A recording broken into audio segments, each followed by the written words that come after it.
વાત કરીએ સુરેન્દ્રનગરમાં ખનીજ માફિયા અને પોલીસની મિલીભગતનો પર્દાફાશ થયો છે।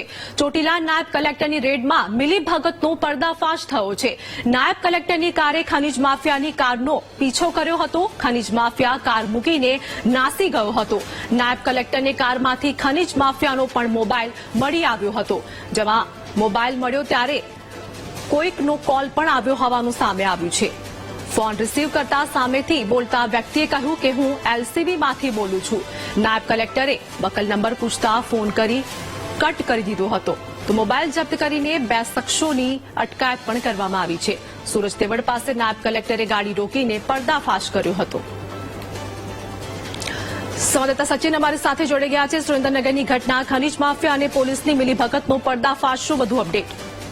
જી, જો વાત કરવામાં તો સુરેન્દ્રનગરના ચોટીલા પ્રાંત અધિકારીનો પીછો કરતી કાર ઝડપાઈ હતી, જેમાં કારમાંથી મોબાઈલ પણ ઝડપાયો હતો। મોબાઈલમાંથી મોબાઈલ ઝડપતાની સાથે જ કોઈનો ફોન આવ્યો હતો। પ્રાંત અધિકારીએ વાત કરી હતી ત્યારે બોલવામાં આવ્યું હતું કે હું એલસીબીમાંથી બોલું છું, પણ ખાલી બકલ નંબર પૂછતા મોબાઈલ કટ કરી દેવામાં આવ્યો હતો। હાલ તો અત્યારે 2 શખ્સોની અટકાયત કરીને વધુ તપાસ હાથ ધરી છે।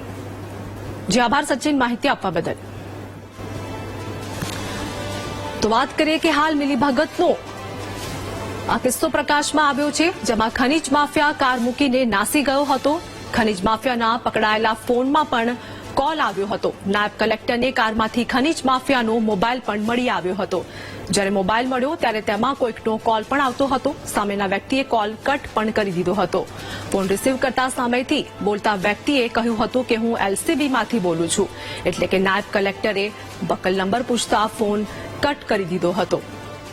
જેમાં મોબાઈલ જપ્ત કરીને 2 શખ્સોની હાલ અટકાયત કરવામાં આવી છે। તો સુરેન્દ્રનગરની આ ઘટના છે। સુરજ તેવડ પાસે નાયબ કલેક્ટરે ગાડી રોકીને પર્દાફાશ કર્યો હતો। સુરેન્દ્રનગરમાં ખનીજ માફિયા અને પોલીસની મિલીભગતનો પર્દાફાશ થયો છે, જેમાં તંત્ર સામે પણ અનેક પ્રશ્નો ઉભા થઈ રહ્યા છે। હાલ તો વાત કરીએ કે 2 લોકોની અટકાયત પણ કરવામાં આવી છે। નાયબ કલેક્ટરની કારે ખનીજ માફિયાની કારનો પીછો કર્યો હતો અને ખનીજ માફિયા કાર મૂકીને ત્યાંથી નાસી ગયો હતો।